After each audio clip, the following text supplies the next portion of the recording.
Hello, it's Jenni Janakka. You can call me Jenny. Do I have the script? In 1966, William H. Masters and Virginia A. Johnson released their book, Human Sexual Response. You know Masters and Johnson. There's this TV show based on them, Masters of Sex. You know? In their book, Human Sexual Response, they introduce this linear 4-stage model of sexual response. And it goes like this. First comes excitement, and then comes plateau. After that, orgasm, and in some cases this is not necessary for women, and after that, resolution. So this was 1966, and for a really long time, that was the way we think that sexual response goes. And I mean, Masters and Johnson, they were freaking rock stars on their time. It was revolutionary to even studying this. But that 1966 model can be misleading for women. Luckily, in year 2000, psychiatrist Rosemary Basson gave us a new non-linear model of female sexual response. Ta-da!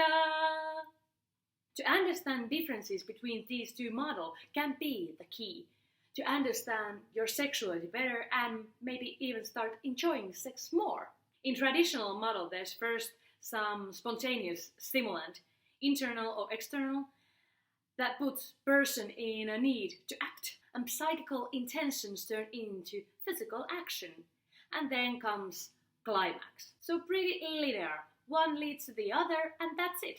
And if we, as a women, are expecting to our sexual response to go like that, we may end up waiting for that spontaneous stimulant that wakes up our sexual hunger. And that's not often the case. It can be, but not always. Really important thing that Rosemary Basson added to this non-linear model was decision-making part, which is crucial for women, the moment when woman decides to get aroused. From this sexual neutrality, where woman is receptive to being sexual, but does not initiate any sexual activity yet. When I'm thinking about this, I realize that yes, this is something. That small, quick moment when I'm winking to myself is the trigger. Not necessarily how guy is smiling or touching or kissing, but my permission to myself to go along. It's not for a reason that they are saying that brain is the most important sex organ. It is! I went ahead of myself a bit, sorry. Let's go back a bit and check how this female sexual response goes. First, there's this neutral state. We are not at the circle yet. There can be this spontaneous sexual drive there in the middle, and boom, we get into the circle. Or it can be this decision to have sex. Reason can be something that is not related to sex.